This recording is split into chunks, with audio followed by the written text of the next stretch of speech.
When it comes to Rainbow DK, I've got good news and bad news. Let's just start with the bad news. The bad news is Rainbow DK is not a tier 1 deck. But the good news is the deck's actually a lot of fun, and turns out you're going to be playing a lot of cards that really didn't get showcased in previous expansions. So go ahead and like this video and subscribe to the YouTube channel in order to let me know that you are on the Rainbow DK copium and you want this deck to be good, because I will say that the Excavate package in Death Knight really does feel good. However, it's nowhere near as powerful as like Snake Warlock was, but it does seem to be one of the best ways of using the Excavate cards, simply due to the fact that the rat that you get off of the Excavate package is actually really good at being able to sustain the game. And that's one thing that I want to kind of like just drive home here talking about this deck, is that this deck has a hard time killing people, but man, can it keep itself alive somewhat consistently as long as your opponent's not blowing you out in the early game. Because one other weakness of this deck is that it doesn't really have lots of ways of being able to come back on the board with like AoEs, and like it's all about being able to flip the game with tempo. You're gonna try to flip the game with tempo, so that way you have like rush minions that also have lifesteal, or you have rush minions that have mind control, or you have Primus, which gives you health, or you just try to make as many Excavate packages as you can and get that payoff, so that way you keep getting cards and you keep getting resources, because the Excavate cards really can fill in the holes that this deck does not have.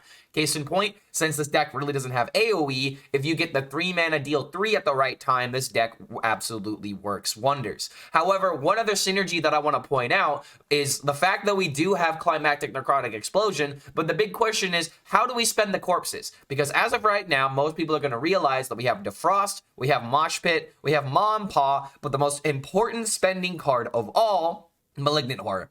This card you need to give the respect to, because this is one of those cards to where if you can time it at the right time where your opponent doesn't have an answer or they don't have anything on the field, then this starts compounding into a very legitimate threat to where there's a couple of different things that you can do with it. Obviously, you want to spend the corpses, so you want this to get value almost every single turn that you can get, but the big thing to keep in mind is that this does summon a copy of itself. So if you happen to get lucky enough in order to hit the Ogre location, for example, to set a minion to 6/7 stats, if you can throw that on a Malignant Horror, then suddenly you are going to have 2 6/7s with Reborn. It comes back as a 2/1, but it's still the fact that the minion comes back and can spend more corpses, and this deck really does build up a lot of corpses very, very quickly.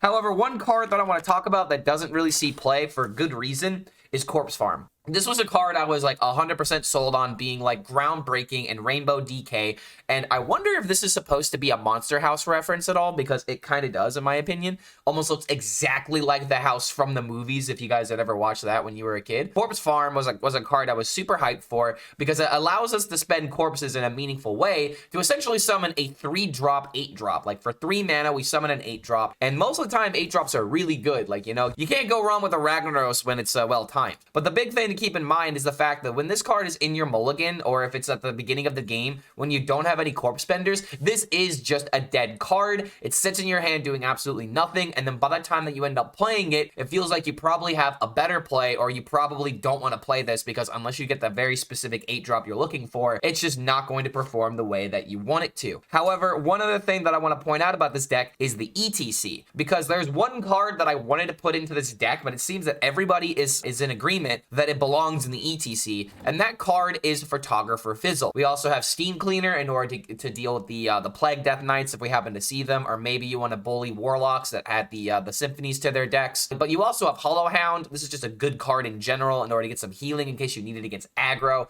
But the main reason why I like the Fizzle is because we can make a second copy of Climatic Necrotic Explosion, and this is one of those combos to where this card either does no damage or does like all the damage. I have charged this up to, I believe, 21 damage in this expansion so far, and it's mostly due to the fact that Malignant Horrors and random regens can spend corpses very, very well. But one other card that I haven't even talked about is the Mosh Pit. Mosh Pit feels fantastic in this deck for one of 2 reasons. Number 1, it spends corpses. Number 2, you can use it on specific cards that you really want to bring back, such as Oreska for double mind control, or even very simply, you can use it on a Chill Farm Baron, so that way you can get extra card draw, which is very crucial in this deck. One piece of advice that I have to give you guys guys, if you're wanting to play this, is that you absolutely need to focus on how many cards that you have and not overusing your resources, clearing up a very simple board. Case in point, Fistful of Corpses, you want to use this at the right time in order to kill the right minion, because God forbid you just use this on like a 2-2 in the early game and then suddenly you can't deal with a bigger minion as the game progresses. So that's why you have a decent amount of 1-drops in order to fill out those early game turns. Cobalt Miner is a great turn 2, falling into the Chill Fallen Baron. Didn't mean to make that pun, but it just came out naturally.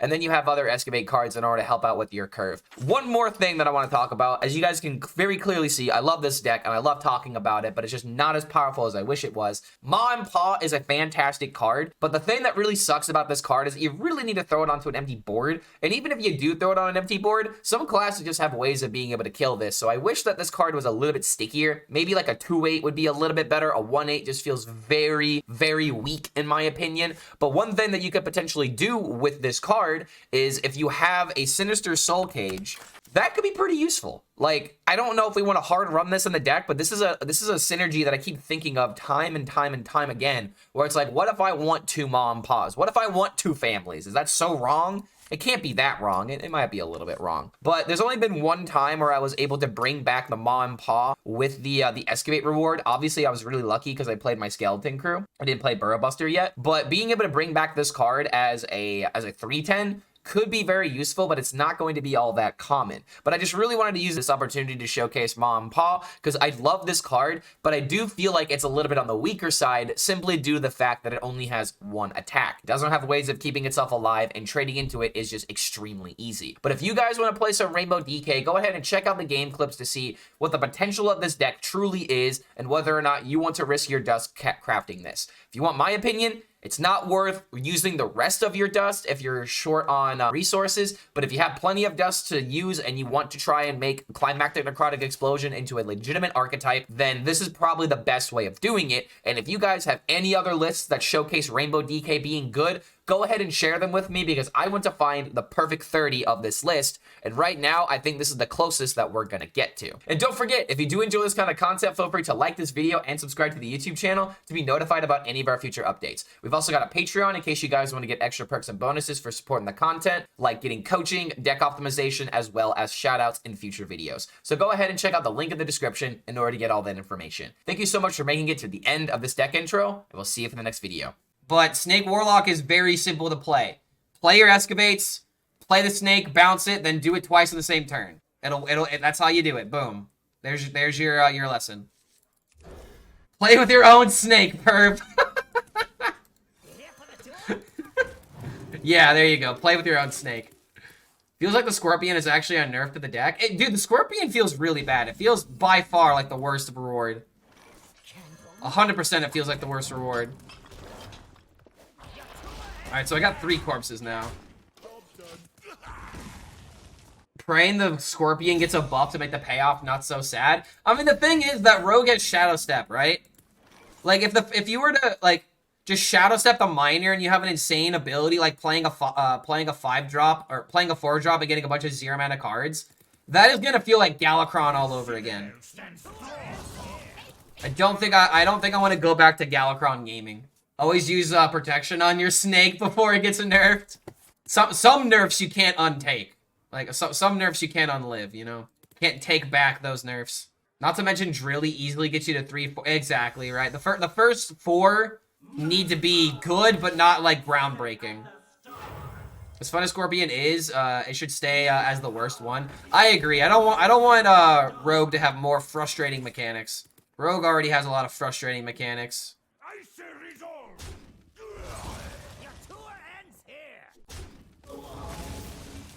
I'd have to trade this and then do this in order to get the value. Is it too soon to do that because I don't have other corpse spenders? I don't have other ways of gaining corpses either. So it might just have to be ETC, get the Finley. Or get the Fizzle. I don't think I ever play Theatar here. If I lose this game, I have to stop playing Rainbow DK. Because if I lose to Automaton Priest, then that says a lot about my deck. +1/+1. Didn't this used to be +1/+2? Oh no, it's always +1/+1. Now it starts as a 1/2. Now I think I will do this. And it's only because I have this. So if I trade one of these away, trade the Mermian hero power, then I have enough enough corpses to generate to make another one. But this one is the original one. So he should damage this one if possible. But if I kill this off, then this one will summon first. Jeff coming in with a summon request. What's the request, buddy? The trick is not to play all the rogues excavation rewards until you get the second one. Then all the spells it gives you are free. Considering all the legendary rewards are value-oriented, I don't understand why Snake is offensive and defensive at the same time. Because it fits the Warlock archetype. Warlock doesn't have a lot of random generation. Welcome to my world, Nerf Herder. Very appropriate band name there. Welcome to my life. Alright, it is up next. A 2-minute song? This thing's gonna bang, dude. This is gonna be a certified banger.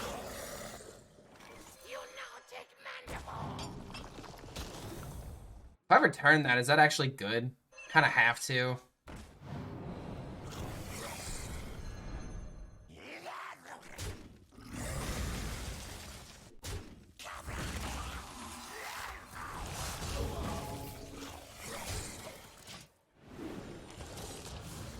Alright, so we're keeping the minion alive. I could play Talon in order to get the Rezka.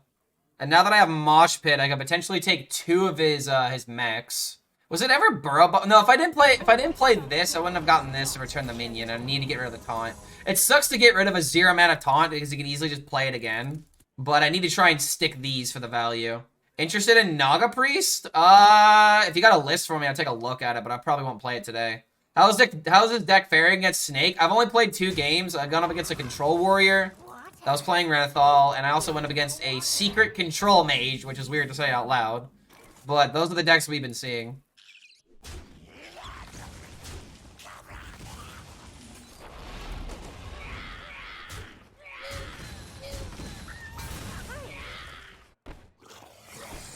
I'm thinking about whether or not I want to spend all my corpses this turn.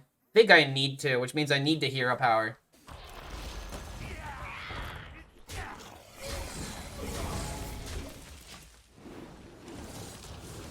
Okay. We got a lot of the value from the Malignant Horrors now. Now, this is what's supposed to happen. And against all the classes that I'm doing this to, it's Control Priest. But am I having fun? I will once I win a freaking game. I will once I play Climatic Necrotic Explosion for lethal. Because that's what I'm waiting for. Alright, so I can play the Talon. If I end up finding the Necrotic Explosion, I will just play the Fizzle. Almond Lul?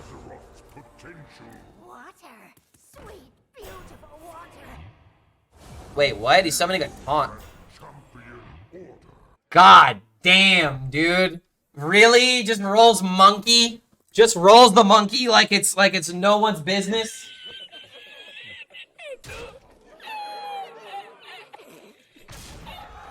What can you do, bro? What can you do when your opponent's just a fucking high roller? Have to do this. Almond Lul can literally just strike anything from the game. Okay, that's actually kind of useful. Could draw the other Burrow Buster. That actually might just be better. There's no other mech in my deck. It's not like I'm worried about spending corpses. I've already spent a lot of corpses here.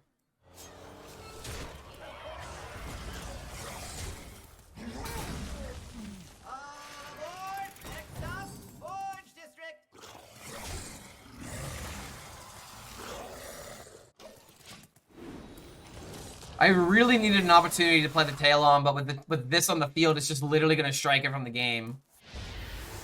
That's fine. That is not okay. 3 games in a row, we're going up against grinder control decks that just have so much removal, it's not even funny. I mean, it's Automaton Priest, but this is just Control Priest with a gimmick. What, the secret sauce? It's Highlander Shaman, isn't it? It's Highlander Shaman, definitely. Dude, I'd rather go up against aggro decks that get completely stomped out than have my hopes and dreams get destroyed right in front of me. Potentially could bring back the Burrow Buster.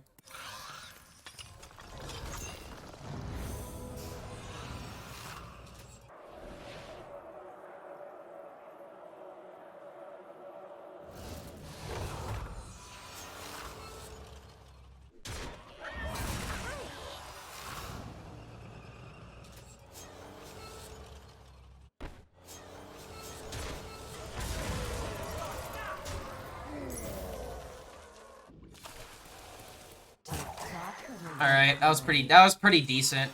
I'm getting close to the Climactic Necrotic Explosion. Chillin's coming in with a song request. Wall of Shame by Course of Nature. Why do I feel like I know this song? Wall of Shame. My board! Well, this is not what we stood for. Since he just played Clean the Scene, I like the idea of playing these. Dude, this really is gonna be juiced, though. I actually wonder how much damage it's sitting at right now. As long as I don't get Theatard. When will we have a card that spend corpses instead of mana? That eventually. Yeah, they probably won't print it because they know that I'll break it. I was kind of hoping that Fistful of Corpses would have been like a shield slam, but it spends your corpses instead of just dealing damage to it. So it's like if you played against an 8/8, it would spend 8 corpses to deal 8 damage. But that would be so goddamn juiced. That'd be so cracked. Oh god. Okay, so Talon got denied. There's the Primus. I do have another Mosh Pit, but do I really want to bring back a Talon Forge Ring? Doesn't seem that good in particular. But then again, I'd rather have the Mind Control than not have it when I need it. And now he's got 2 4s to worry about. He might have a Shar the Naru here. Oh, he gets my Primus. Would he ever choose Fizzle here? When will we have a card that spends corpses? One day soon. All we really have is Marogar. Marogar is like the only card that spends all of your corpses. I would just love a card that just spends all corpses. That'd be too good at the same time. Too bad. I tried Highlander Shaman. It's very good, but you know I'm built different. Wait, then what are you talking about, Grey Pirate? Is it an Elemental Shaman? I mean, it's gotta be a Shaman deck. Is it a Rag Shaman? Are we getting in with the Rag? Too good in this deck, but too bad in other decks? Yeah, that's probably the biggest issue. Wait. Don't steal my fit. Whoever thought Priest was a good idea, you've ruined Hearthstone. You've ruined Hearthstone for everyone else. You took my Fizzle away. But I have lots of corpses to spend here. Okay, it's only 14 damage, but at the same time, I'm about to be spending a lot of corpses here.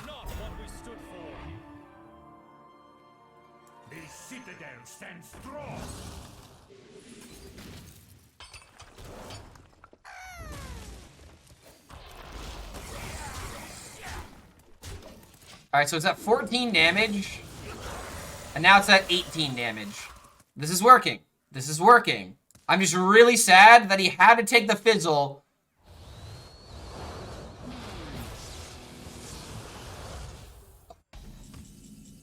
That's not how you play Climactic Necrotic Explosion, mate.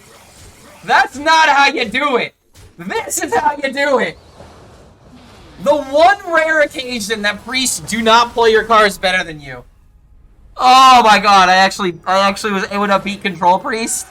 I didn't get it stolen away. Imagine Harvester of Envy into taking my Climactic Necrotic Explosion.